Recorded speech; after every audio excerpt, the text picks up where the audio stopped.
the first person who arrived at the tomb. Now, in verse 1, we read, "Now on the first day of the week, Mary Magdalene came early to the tomb." Now, the first thing I wanted to point out, this was on the first day of the week. First day of the week. What is the first day of the week? That's Sunday, early Sunday morning. And it says while it was still dark. So early Sunday morning, Mary Magdalene came to the tomb. This was on Sunday morning. This right here, the first day of the week, the tomb was empty. Mary came to the tomb. This is why we as Christians gather on Sundays. This is the bedrock reason. We are a resurrection people. First day of the week on a Sunday. And we can look in other verses in the Bible. In the book of Acts, for instance, Luke writes in Acts 20, verse 7, he says, "On the first day of the week," that's Sunday, "when we were gathered together to break bread, Paul began talking to them, intending to leave the next day, and he prolonged his message until midnight." So here we have this Sunday gathering. That is why Christians gather on Sunday, the empty tomb. Even in the book of Revelation, chapter 1, verse 10, the Apostle John also wrote, he says, "I was in the Spirit on the Lord's day." It's referring to the first day of the week on Sunday.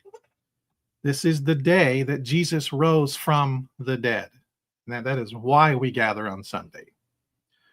Now I want to back up and look at our text again, and notice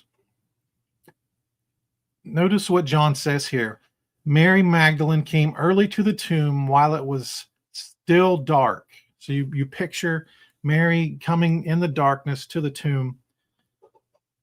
I don't think this is just a time reference. I don't think this is just about the positioning of the sun and the darkness of the sky.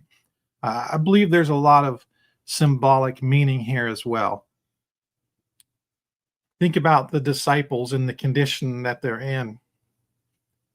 Jesus had just been crucified. So the disciples are in that time of darkness. They are grieving. They are confused. Certainly they're afraid. And up to this point, they're hopeless. Their hope was in this Jesus, and the Romans and the Jewish leadership crucified him.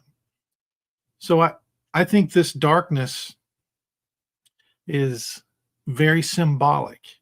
Just a few days earlier, prior to this, they thought Jesus was the Messiah who would redeem Israel. But now he was crucified.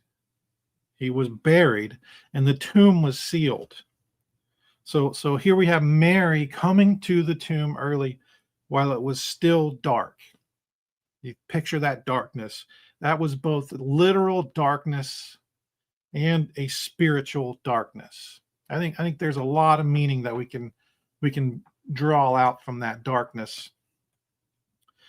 But then she sees something shocking. She saw the stone had been rolled away. Put yourself in Mary's shoes for a moment. You go to the tomb in the darkness and you see the stone rolled away. What does Mary assume? Well, probably what we would all assume in that time.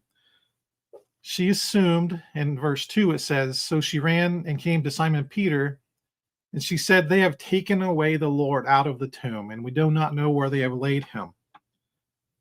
Mary Magdalene, she does not assume resurrection. That's obvious. She does not. The stone rolled away does not bring her to belief in a resurrection. She assumes somebody stole the body. She doesn't assume resurrection. She assumes theft.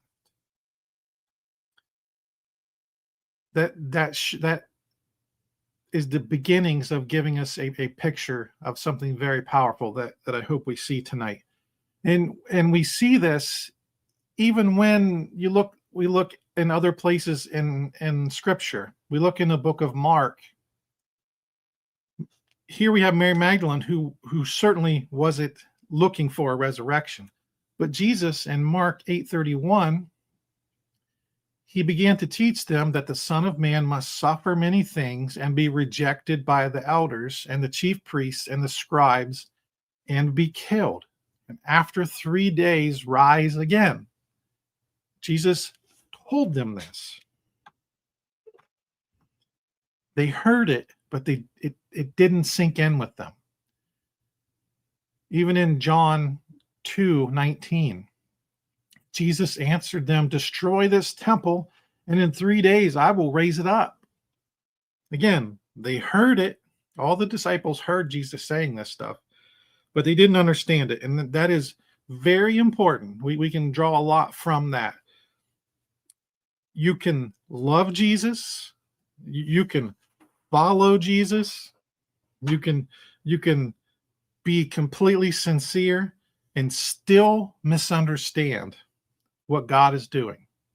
The evidence is often misunderstood by us. Mary Magdalene, she loved Christ deeply, but she interpreted the situation through grief instead of scripture.